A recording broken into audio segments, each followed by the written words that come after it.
எல்லாருக்கும் வணக்கம். Welcome to study with Kayal channel. போன சாட்டர்டே வந்து குரூப் 1 எக்ஸாம் நடந்தது இல்லையா? ஸோ அதுக்கான புக் ப்ரூஃப் வீடியோ தான் இந்த வீடியோவில் பார்க்க போகிறோம். ஃபஸ்ட் கொஷின் பாருங்கள். பின்வரும் ஆணையங்களை அதன் அமைப்பின் கால வரிசைப்படி ஒழுங்கமைக்கவும் கொடுத்துருக்காங்க. இதுக்கான ஆன்சர் வந்து பார்த்திங்கன்னா ஆப்ஷன் பி. முதல் நிர்வாக சீர்திருத்த ஆணையம், ராஜமன்னார் குழு, சர்க்காரி ஆணையம், பூஞ்சி ஆணையம், இந்த வரிசையில் தான் வரணும். இதுக்கான ஆன்சர் வந்து பார்த்திங்கன்னா 12th ஸ்டாண்டர்ட் பொலிட்டிக்கல் சயின்ஸில் பேஜ் நம்பர் 107, 108, 109 இருக்குது. இந்தியாவில் கூட்டாட்சி அப்படின்ற லெசன் இது. முதல் நிர்வாக சீர்திருத்த குழு வந்து 1966ஆம் ஆண்டு மொரார்ஜி தேசாய் தலைமையில் வந்து அமைக்கப்பட்டிருக்கும். அதே போல் இரண்டாவது நிர்வாக சீர்திருத்தத்தையும் நீங்கள் படித்து வச்சுக்கோங்க. அது வந்து 2005 வந்து அமைக்கப்பட்டிருக்கு. ஸோ அப்போ முதல் சீர்திருத்த குழு வந்து 1966.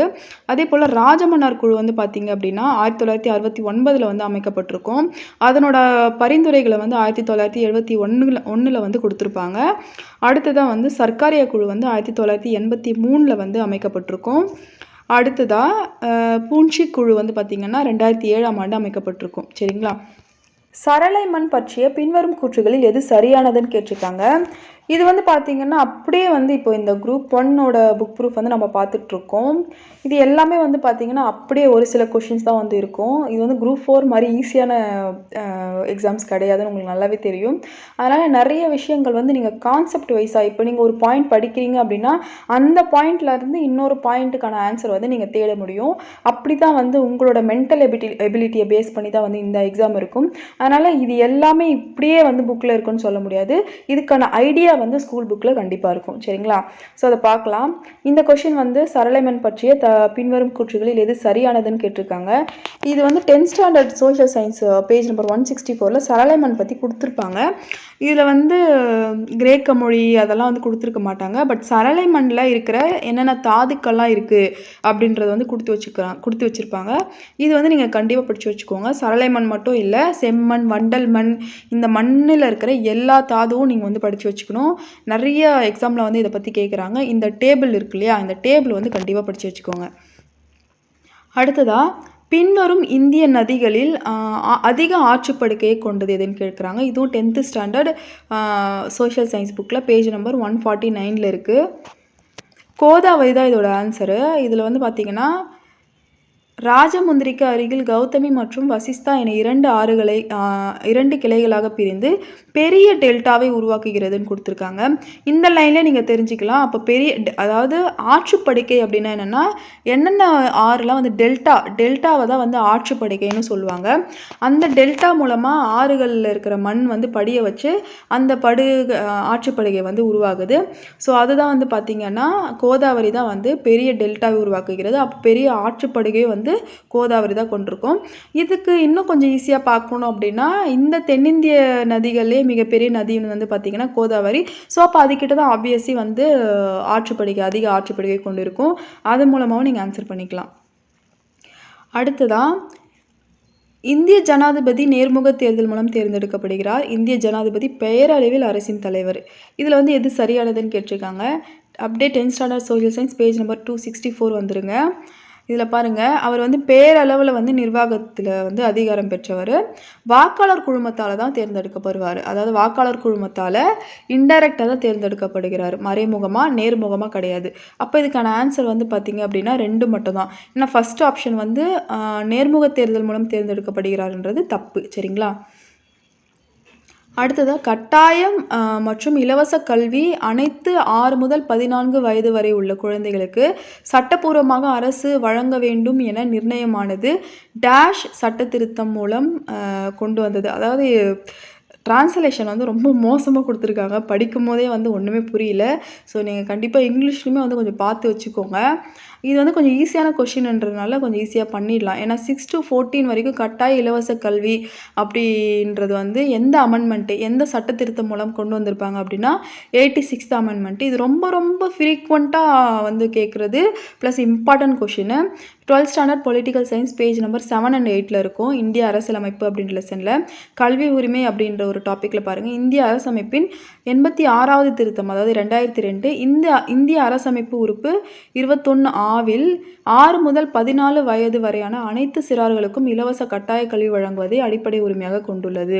இதில் வந்து பார்த்தீங்கன்னா சில எக்ஸாமில் வந்து 86வது சட்ட திருத்தம் எப்போது கொண்டு வந்தாங்க அப்படின்னு கேட்பாங்க. அது வந்து 2002. அதே போல் எந்த உறுப்பு அப்படின்னா 21A, அதாவது 21A தான். சரிங்களா? இந்த 4 இம்பார்ட்டன்ட் விஷயம் நீங்கள் தெரிஞ்சு வச்சுக்கணும் இதை பொறுத்த வரைக்கும். அடுத்ததாக பொறுத்துக்க கேட்டிருக்காங்க. குவாலியர் கோட்டை, ஷாஜகானாபாத், ஜும்மா மசூதி, புராணா கிலா. இதில் வந்து பார்த்தீங்கன்னா எல்லாமே வந்து புக்கில் இல்லை. ஒன்று தெரிஞ்சாலே நீங்கள் இன்னொன்று வந்து போடலாம். சரிங்களா? 11th ஹிஸ்ட்ரியில் பேஜ் நம்பர் 221, 236, 237 இதுக்கான குறிப்புகள் இருக்குது. முகலாய பேரரசு அப்படின்ற லெசனில். இதில் பாருங்கள், புதிய நகரத்தை நிர்மாணிக்க தொடங்கினார் யார் அப்படின்னா ஷெர்ஷா. அது வந்து என்னென்னா புராணா கிலா அப்படின்னு அழைக்கப்பட்டிருக்கு. அடுத்ததாக வந்து சூர்வம்த அரசர்கள் தில்லியில் புராணா கிலா, அதாவது ஷெர்ஷா சூரி யாருன்னா சூர்வம்த அரசர். சரிங்களா? அதனால் டில்லியில் வந்து புராணா கிலா வந்து எழுப்பியிருப்பார். அடுத்ததாக ஷாஜகான் வந்து ஷாஜகானாபாத் என்ற பெயரில் ஒரு நகரத்தை உருவாக்கினார். இன்றைய பழைய டெல்லி தான் வந்து ஷாஜகானாபாத். சரிங்களா? இதில் இன்னொரு இம்பார்ட்டன்ட் என்னென்னா ஷாஜகான் அப்படின்னாலே உங்களுக்கு வந்து ஆன்சர் தெரிஞ்சிட்ருக்கும்.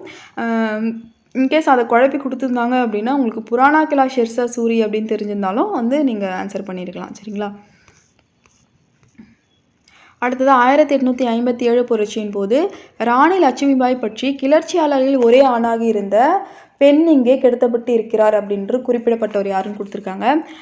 8th ஸ்டாண்டர்ட் சோஷியல் சயின்ஸில் 11th ஹிஸ்ட்ரியில் இதுக்கான குறிப்புகள், அதாவது ஒரு ஹிண்ட் இருக்குது. என்ன ஹிண்ட் அப்படின்னா இந்த ஜென்ரல் ஹக்ரோஸ் இருக்காங்களா, ஆக்சுவலாக அவர் வந்து ஹக்ரோஸ்ன்னு தான் வந்து கொடுத்துருக்காங்க. HUGHன்னு, இல்லை தமிழ் வந்து ஹியூரோஸ்ன்னு கொடுத்துருக்காங்க.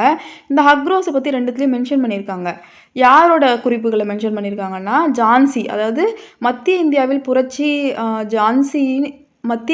புரட்சி ஜான்சியின் ராணி லட்சுமிபாய் அவர்களால் வழிநடத்தப்பட்டது. இந்தியாவின் மாபெரும் தேசபக்தர்கள் அவரும் ஒருவர். சர் ஹக்ரோஸ் வந்து ஜான்சியை ஆக்கிரமித்தார். சரிங்களா? அப்போ ஜான்சிக்கும் சர் ஹக்ரோஸ்க்கும் வந்து தொடர்பு இருக்குது. அதே போல் 11th கொடுத்துருக்காங்க பாருங்கள். ஹக்ரோஸ் வந்து ஏப்ரல் மாத தொடக்கத்தில் ஜான்சியை வந்து முற்றுகையிட்டு தாந்தியா தோப்பியை வந்து தோற்கடித்தார் அப்படின்னு. ஸோ அப்போ ஜான்சி ராணி லட்சுமிபாய் தான் வந்து பார்த்திங்கன்னா ஜான்சியோட தலைவர். அப்போ ஹக்ரோஸும் ஜான்சியும் வந்து பார்த்திங்கன்னா எதிரியாகவே நினைக்கலாம். அதே போல் இந்த கூற்றும் வந்து அவர் தான் சொல்லியிருப்பார் அப்படின்ற ஒரு மைண்ட் செட்டில் இதை வந்து ஆன்சர் பண்ணிக்கலாம். ஏன்னா John Lawrence, colonel Smith, colonel Wheeler அவங்க யாருமே வந்து இவங்களோட வாழ்க்கை குறிப்பில் வந்து வரல. சரிங்களா? ஸோ அந்த குறிப்பை வச்சே நீங்கள் ஆன்சர் பண்ணியிருக்கலாம். அடுத்ததாக மனித வளர்ச்சி குறியீட்டு மதிப்பீட்டில் சேர்க்கப்படாத சரியான ஒன்று வந்து பார்த்திங்கன்னா இது வந்து அடிக்கடி கேட்குறாங்க. ரொம்ப ஈஸி தான். நீங்கள் ஒன்ஸ் இந்த HDI ஹியூமன் டெவலப்மெண்ட் இண்டெக்ஸோட கான்செப்ட் நீங்கள் தெரிஞ்சு வச்சுட்டாலே இது வந்து நீங்கள் பண்ணலாம். 11th ஸ்டாண்டர்ட் எக்கனாமிக்ஸில் பேஜ் நம்பர் 218 இந்திய பொருளாதாரம் விடுதலைக்கு முன்னரும் பின்னரும் அப்படின்னு லெசனில் இருக்குது. இது பாருங்கள், மனித மேம்பாட்டு குறியீடு, வாழ்நாள், கல்வி தகுதி, தனிநபர் வருமானம் தான், பிறப்பு வீதம் கிடையாது. இந்த லெசன் ரொம்ப ரொம்ப இம்பார்ட்டன்ட். இது வந்து கண்டிப்பாக ஏதாவது ஒரு கொஸ்டின் கேட்பாங்க. அதனால் தரோவாக படித்து வச்சுக்கோங்க. அடுத்ததாக முதல் 5ஆண்டு திட்டத்தை பற்றி பின்வரும் கூற்றுகளில் எது உண்மை? விவசாய உற்பத்தியை அதிகரிக்க விவசாயம் மற்றும் நீர்ப்பாசனத்தில் கவனம் செலுத்தப்பட்டது. இது சில மாற்றங்களுடன் ஹாரட் டோமர் மாதிரியை அடிப்படையாக கொண்டது.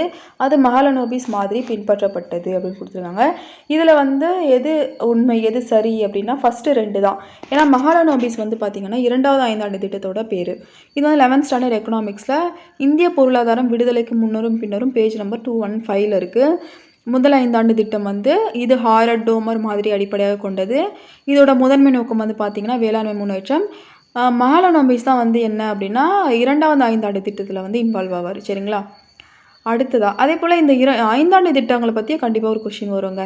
அதனால் அதையும் பார்த்து வச்சுக்கோங்க. அதோட வளர்ச்சி எவ்வளோ, அதோட நோக்கம் என்ன, ஒரு 5ஆண்டு திட்டத்தோட நோக்கம் என்ன, அதை கண்டிப்பாக தெரிஞ்சு வச்சுக்கணும். அடுத்ததாக கீழ்கண்டவற்றை காலவரிசைப்படுத்துக. மித்ரமேளா அனுசீலன் சமிதி, இந்திய தன்னாட்சி கழகம், இந்துஸ்தான் கதர். சரிங்களா? இது வந்து பார்த்திங்கன்னா 12th ஸ்டாண்டர்ட் ஹிஸ்ட்ரி லெசன் 2லேயுமே இருக்குது, லெசன் 3லேயுமே இருக்குது. லெசன் 2ல் வந்து பேஜ் நம்பர் 24ம், லெசன் 3ல் வந்து பேஜ் நம்பர் 36 and 38 இருக்குது. இல்லை மித்ரமேளா அப்படின்ற குறிப்புகள் இல்லை, மற்ற 3 இருக்குது. மற்ற 3 தெரிஞ்சிருந்தாலே நீங்கள் எலிமினேஷன் மெத்தடில் வந்து பண்ணியிருக்கலாம். இதில் பாருங்கள், அனுசீலன் சமிதி வந்து மிகவும் குறிப்பிடத்தக்க ஒன்று. இது வந்து பார்த்திங்கன்னா 1906 வந்து உருவாகியிருக்கு. அதே போல் செப்டம்பர் 1916 வந்து தன்னாட்சி இயக்கம் வந்து தொடங்கியிருக்காங்க. 1913 வந்து கதர் கட்சி வந்து தோன்றியிருக்கும் லாலா ஹர்தயால் அவர்களோட தலைமையில். சரிங்களா? அடுத்ததாக ஆலய நுழைவு மற்றும் இழப்பீட்டு சட்டம் ஸோ கொடுத்துருக்காங்க. ஆக்சுவலாக கொஷின் நான் படித்தேன்னா ரொம்ப டைம் ஆகும், அதனால் நீங்கள் பார்த்துக்கோங்க. 12th ஸ்டாண்டர்ட் பேஜ் நம்பர் 11ல் பொலிட்டிக்கல் சயின்ஸில் இருக்குது, லெசன் 1ல்.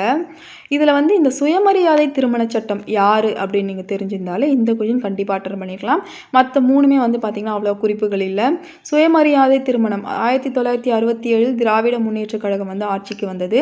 CN அண்ணாதுரை வந்து முதல்வராக பதவியேற்றார். அவரது ஆட்சியில் இந்த திருமண சட்டம் வந்து திருத்தப்பட்டு சுயமரியாதை திருமணங்கள், அதாவது மத சடங்குகள் இல்லாமல் மேற்கொள்ளப்படும் திருமணங்கள் வந்து அங்கீகரிக்கப்பட்டன. ஸோ அப்போது தேர்ட் ஒன்று பார்த்தீங்க அப்படின்னா 1 வரும். அது வந்து ஆப்ஷன் டியில் மட்டும்தான் இருக்குது. அதை வச்சு நீங்கள் ஆன்சர் பண்ணியிருக்கலாம்.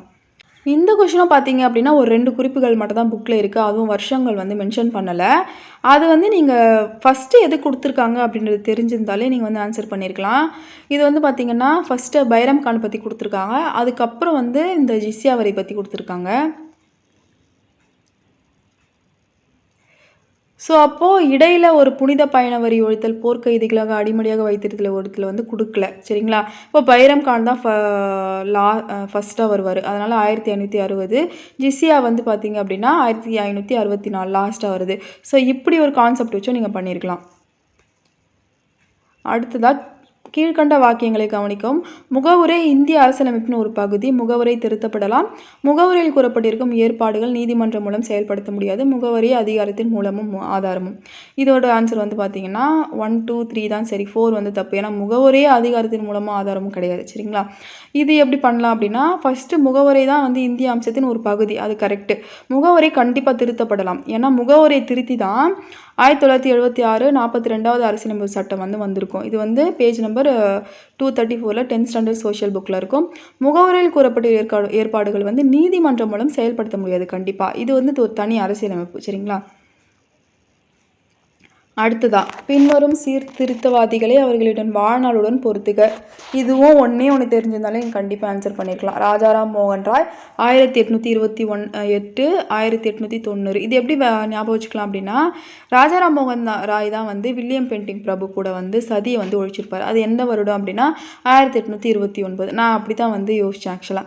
இது 10th ஸ்டாண்டர்ட் சோஷியல் புக்கில் பேஜ் நம்பர் 58 60ல் இவங்களோட காலம் கொடுத்துருக்காங்க. ராஜாராம் மோகன் ராயோட காலமும் எம்ஜி ராணாவோட காலமும். இவரோட இந்த லெசன் வந்து பார்த்திங்கன்னா நிறைய பேரோட காலங்கள் டியூரேஷன் கொடுத்துருப்பாங்க. தயவு செஞ்சு படித்து வச்சுக்கோங்க. ஏன்னா எப்படி கொஷின் கேட்குறாங்கன்னே தெரியல. அடுத்ததான் அண்ணாதுரை தலைமையில் சுயமரியாதை மாநாடு ஸோ கொடுத்துருக்காங்க. இதில் வந்து பார்த்திங்கன்னா 3 and 4 தான் வந்து கரெக்டு. இதுக்கும் ஒரே ஒரு குறிப்பு இருக்குது புக்கில். 11th ஸ்டாண்டர்ட் பொலிட்டிக்கல் சயின்ஸில் பேஜ் நம்பர் 285 பாருங்கள். சேலம் மாநாட்டில் CN அண்ணாதுரை வந்து நீதி கட்சியோட பெயரை வந்து திராவிட கழகம் என்று வரலாற்று சிறப்புமிக்க தீர்மானத்தை வந்து கொண்டு வந்திருப்பார். சரிங்களா? அப்போது நீதி கட்சி திராவிடர் கழகம் என சூட்டப்பட்டது வந்து சேலம் மாநாட்டில். அப்போ கருப்பு சட்டை தீர்மானமும் சேலம் மாநாட்டில் இருந்திருக்க முடியாது. அதுவும் வேறு ஏதாவது ஒரு மாநாட்டில் தான் இருந்திருக்கும். அப்போ 3 வந்து கண்டிப்பாக தப்பு. அப்போ 3 கூட என்னென்னலாம் இருக்குது? 4 இருக்குது, 2 இருக்குது. ஸோ அப்போ CNDயை வந்து நீங்கள் எலிமினேட் பண்ணிடலாம். அப்போ 3, 4 தான் தப்பு. மேபி அந்த கருப்பு சட்டை தீர்மானம் வந்து ஈரோடில் இருந்திருக்கலாம். ஸோ இதை வந்து ஜிக்ஸாக மாற்றி கொடுத்துருக்காங்க அப்படின்னு மூலமாகவும் நீங்கள் வந்து ஆன்சர் பண்ணியிருக்கலாம். அடுத்த வீடியோவில் பார்ட் 2 பார்க்கலாம். Thank you so much.